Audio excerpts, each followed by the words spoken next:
In Japan, on the island of Okinawa, you can find some of the longest living people on Earth.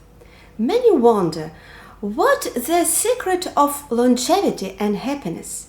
And today we are diving into something truly exciting from the land of the rising sun, called Ikigai. But this isn't a travel blog. In this video, we will discover the secrets of Ikigai and how it can transform our lives and mental well-being by cultivating Ikigai mindset.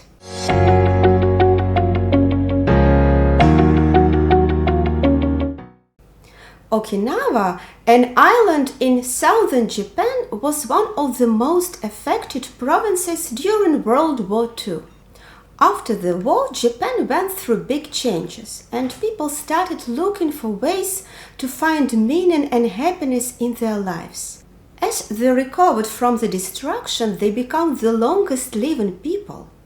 When studying the factors behind the exceptional longevity of the people living in Okinawa, an island in southern Japan, researchers have identified several elements that contribute to their long lifespans.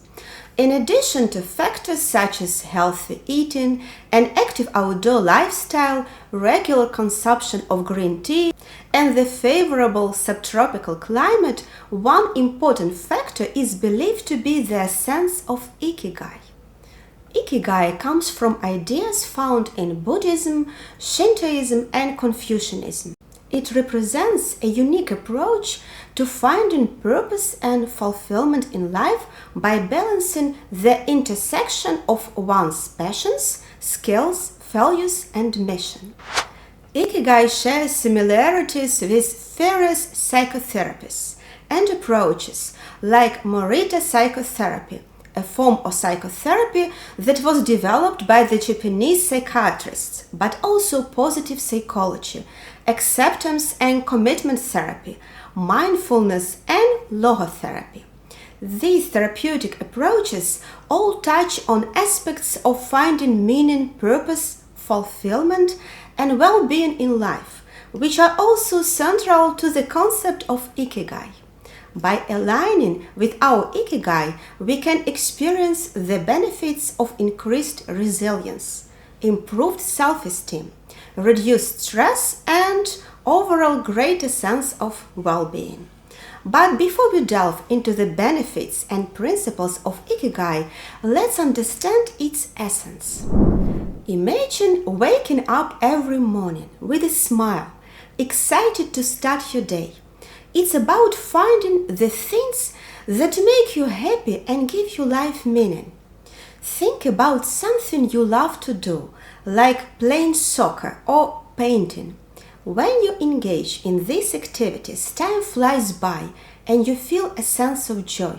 That's your passion, and it's a core part of Ikigai. Now consider the things you are good at.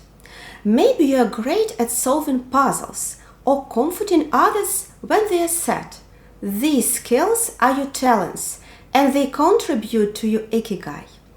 Ikigai recognizes our unique strengths and talents. It's about utilizing our natural abilities and using them to make a positive impact. A talented musician may find their Ikigai by sharing their music with others and spreading happiness through their melodies. But Ikigai isn't just about you. It's about making a difference in the lives of others, society, and in the world. For example, imagine a person who loves animals. They might volunteer at an animal shelter caring for abandoned pets. By doing this, they bring happiness to both the animals and themselves.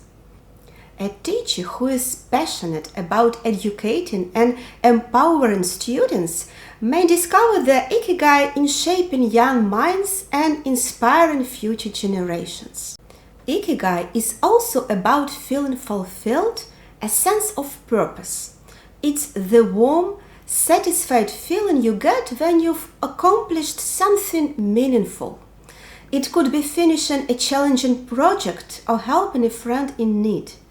A gardener who enjoys cultivating beautiful plants and creating serene environments may find their ikigai in nurturing nature and bringing tranquility to others.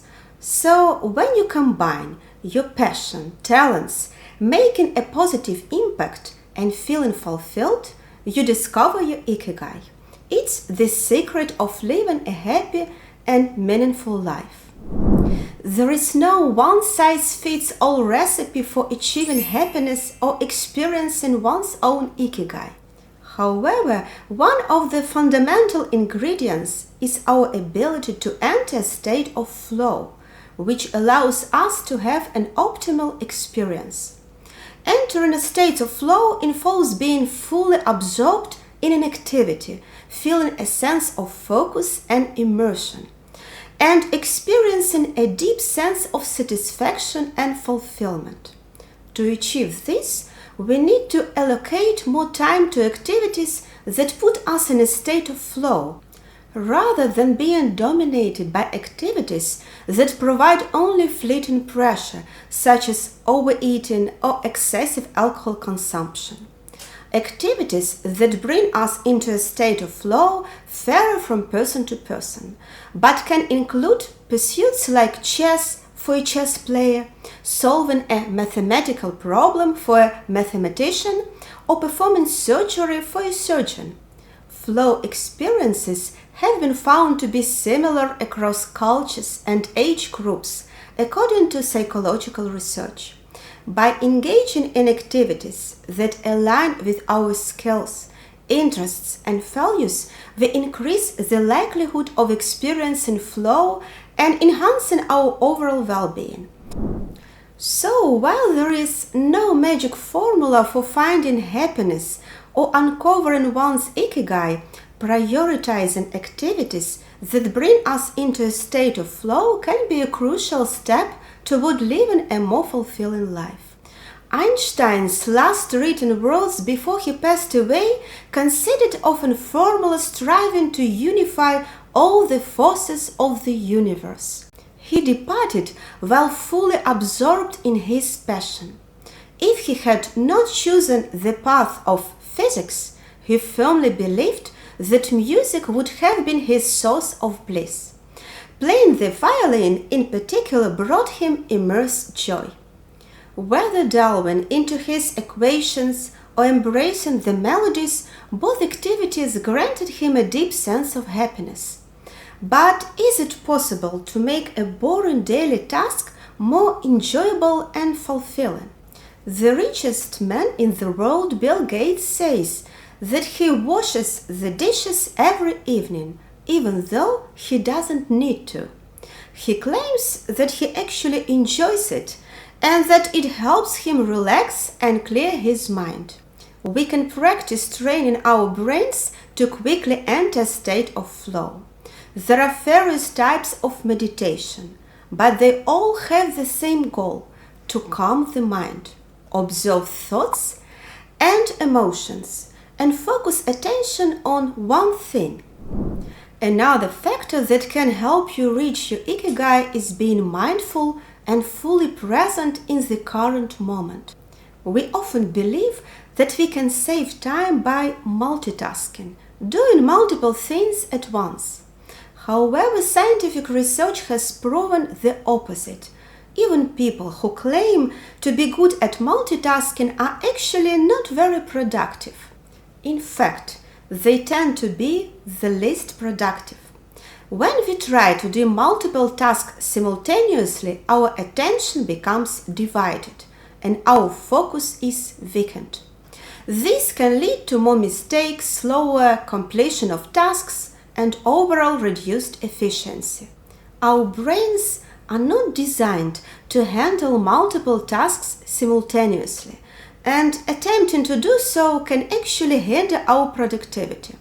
Instead of multitasking, it's more effective to focus on one task at a time, giving it our full attention and concentration. This allows us to work more efficiently and produce high-quality results. By practicing mindfulness and being fully present in the task at hand, we can improve our productivity and overall effectiveness. It allows you to fully engage with the task at hand, leading to a deeper sense of fulfillment and satisfaction.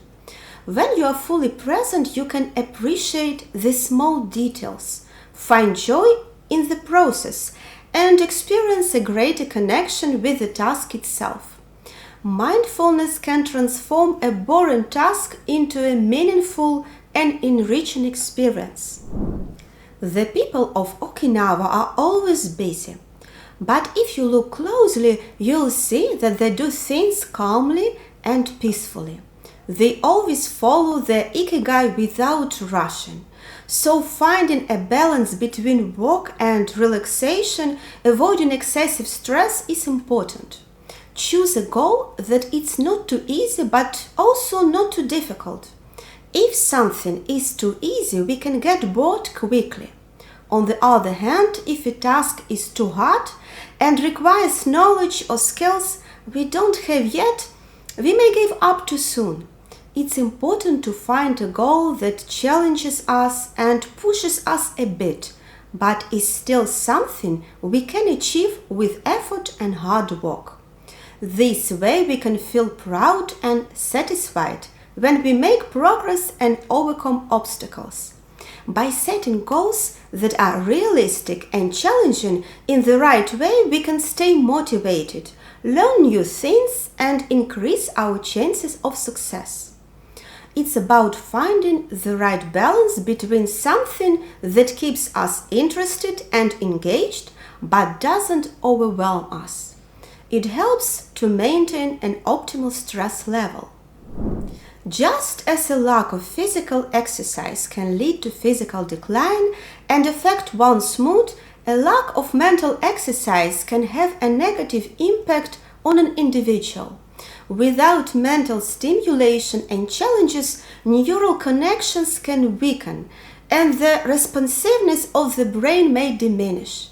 Engaging in activities that promote mental agility and cognitive stimulation, such as learning new skills, solving puzzles, or engaging in meaningful conversations, can help maintain and improve mental acuity. Moderate physical exercise and being mentally active are integral parts of the Okinawan lifestyle. Their diet plays a significant role too. That's why it's not a coincidence that their eating habits are the subject of many discussions on nutrition worldwide. Hundreds of scientific articles have been published about Okinawa's diet and aging. The local people eat a wide variety of foods, mostly based on plants. They have at least 5 vegetable and fruit dishes every day and drink a lot of green tea. About 30% of their daily calorie intake comes from vegetables. They rarely consume sugar in the pure form. They regularly eat tofu and drink alcohol in moderation. On average, they eat fish once a week. And of course, they do not eat junk food. Scientific research has consistently shown that eating less can extend life. This is referred to the 80% rule. Eat until you are 80% full. Eating from smaller plates helps them to achieve this. By using smaller plates, portions appear larger, which can lead to feelings of satisfaction and fullness while consuming fewer calories. This practice makes sense because overeating can strain the body with prolonged digestion, which accelerates cellular oxidation. Studies conducted on laboratory mice as well as investigations of blue zones, areas on Earth where people live the longest, have demonstrated that slight hunger can prolong the youthfulness of the body. One of the benefits of restricted calorie intake is that it lowers the levels of IGF-1, which is an insulin-like growth factor, a hormone-like substance that plays a significant role in the aging processes. Dietitians think that intermittent fasting is an alternative approach to achieving control over one's eating habits. It can be used as an alternative to the 80% rule. Intermittent fasting involves alternation periods of fasting and eating within a specific time window. This method can help regulate hunger and satiety cues, promote beta insulin sensitivity, and support weight management goals. You can find a video about intermittent fasting on my channel. In the pursuit of Ikigai, humor, social connections, and gratitude intertwine as powerful ingredients for fulfilling a meaningful life. Embracing humor not only allows us to find joy and resilience, but also adds a touch of lightness to our journey. Simultaneously, nurturing social connections cultivates a profound sense of belonging and purpose, enriching our lives with meaningful relationships. Additionally, practicing gratitude serves as a gateway to appreciating life's blessings and fostering a positive outlook. By incorporating these essential elements into our daily lives, we unlock the potential to enhance our overall well-being that will lead us towards uncovering our true reasons for being. In essence, the secret of Ikigai can be distilled into a simple truth. Happiness is always a decision of the heart. Thank you for your attention. Take care.